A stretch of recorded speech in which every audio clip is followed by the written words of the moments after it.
Selamat siang pemirsa. Kali ini Kojak Ngeng Channel DW memberikan tayangan yang luar biasa, lain daripada yang lain. Kalau biasanya ada wawancara, itu yang diwawancarai pasti tokoh-tokoh yang sukses, tokoh-tokoh yang sudah luar biasa. Tapi untuk kali ini Kojak Ngeng Channel DW kita mau wawancara yang lain daripada yang lain. Jadi meskipun beliau ini bukan orang sukses, bukan akan kesuksesan, kita wawancarai tentang ketidaksuksesan beliau. Aneh toh, Jika penonton semua penasaran, jangan lupa pokoknya ikuti terus tayangan kali ini. Jangan lupa subscribe, like, dan juga share video ini biar semua pemirsa di seluruh Nusantara tahu siapa beliau Kojak Ngeng yang sesosok tidak sukses. Nah, makanya ini tayangan luar biasa, kita wawancara pada orang yang tidak sukses. Penghinaan publik ini pada. Oke. Jangan lupa, ayo kita ikuti terus Kojak Ngeng Channel DW. Saya kasih judul kali ini Jejak Bang Kojak. Denied.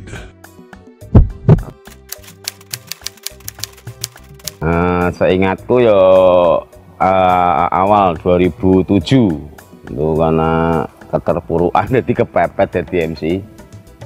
Saking yo dulu nih aku tuh sekolah pedalangan di SMKI Negeri Surakarta, kalau sekarang SMK 8 kalau nggak salah. Saya ngambil jurusan pedalangan dan saya juga sempat menjadi dalang walaupun hanya sejenak. Namun setelah tak pikir-pikir, kenapa kok saya nggak lanjutkan jadi dalang, karena dalang itu harus menceritakan cerita orang lain, sedangkan saya menceritakan kehidupan saya sendiri saja sudah susah, sudah sulit. Ngelakoni wong liya, lakoni dhewe kaya ngene. Akhirnya saya menjadi penyondro nganten, atau kalau di Solonya tuh panyondro nganten tuh acara MC acara mantenan. Nah, di situ setelah itu saya mencoba atau diajak rekan untuk MC campur sari. Itu untuk pertama bayaran saya itu 50.000 per live. Di situ saya buat beli minuman untuk doping itu sudah habis 25.000, tinggal 25.000, buat beli rokok 5.000 tinggal 20.000. Itu berlanjut sampai 5 tahun, 4 tahun lah, 4 tahun baru mulai naik 70, naik 100, naik 110, dan sampai sekarang. Jadi sudah agak lumayan, tapi juga ekonomi masih tetap terpuruk. Sebetulnya sih saya nggak seneng sih jadi MC campur sari. Gimana? Orang ya orang enggak ekonomi ini.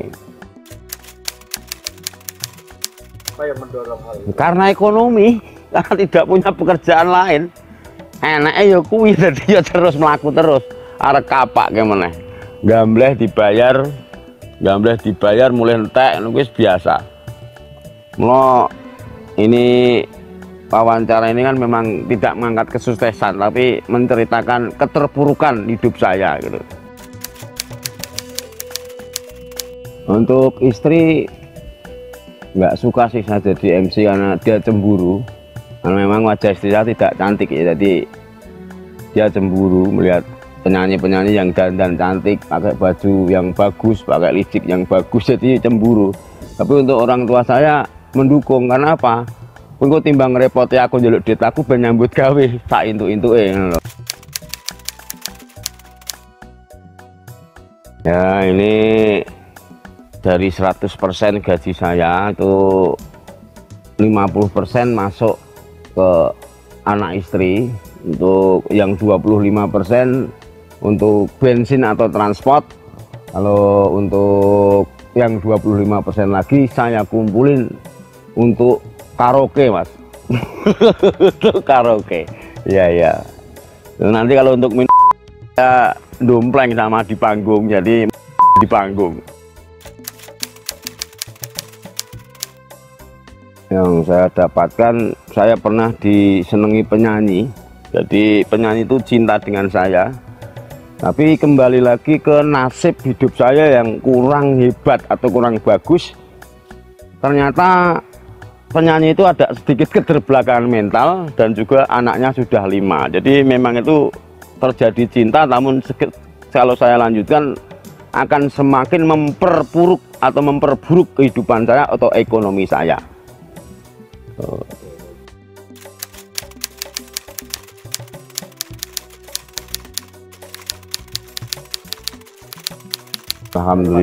Alhamdulillah itu untuk grup, hampir semua grup.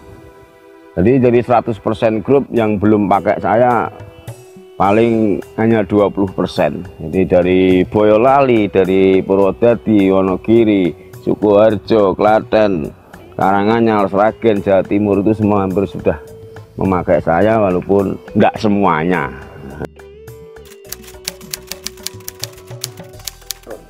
Ya gimana ya, dalam prinsip hidup saya sudah saya bilangkan di panggung dimanapun tempat bahwa prinsip saya itu hidup harus bisa sombong atau menyombongkan diri. Orang-orang nopo wong melarat kok rasa sombong, sisan sombong pengen menghibur diri gitu loh ya. Jadi buat rekan-rekan ini sing penting awake dhewe nek sugih aja sombong, nek melarat sombong kaya aku wis oleh. Masih boleh. Mas Kenyuk ya, masih boleh.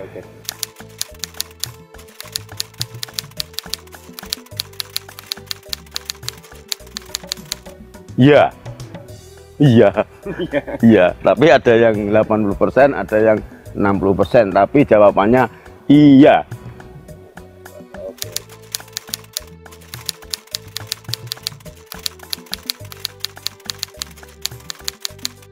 Ya, nek semangat saya untuk ditarik garis baiknya, saya berjuang demi anak-anak saya dan istri saya. Nek ditarik dari segi yang negatif, saya nge-MC masih semangat. Karena apa? Karena saya bisa membayar ya sih. Tapi untuk garis baiknya, namanya seorang lelaki harus tetap berjuang, seorang ayah harus tetap berjuang buat anak dan istrinya, untuk keluarganya gitu, Mas Kenyuk. Wujud sih. Yo sukanya saya itu gratis, gratis, dukanya ya disenani itu duka. Sama juga terkadang ya piye ya, namanya di panggung itu untuk yang suka sama nggak suka itu pasti ada, tinggal kita bagi saja, yang suka berapa, yang nggak suka berapa, tapi pasti ada yang tidak suka, itu pasti. Jadi wis tetap mesti pasti ada.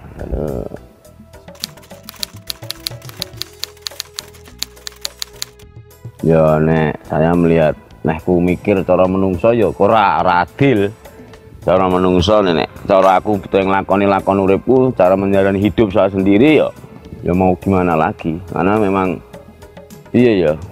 Ya wis apa pulung kere ku ya ora ngerti aku. Jadi sing aku wis meh 12 tahun karo sing penyanyi lagi 3 tahun 4 tahun ning bayarane akeh kono. Ya ben kono beda kok.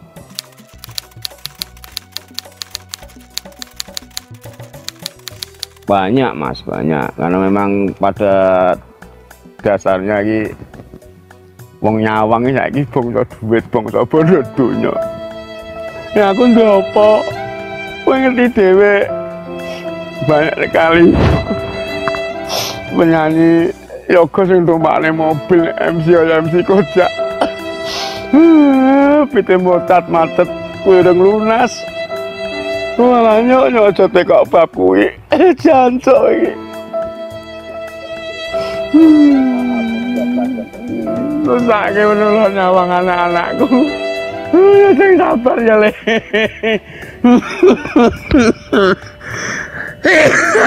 Pokoknya nek corona iki rek watuk nemen iki.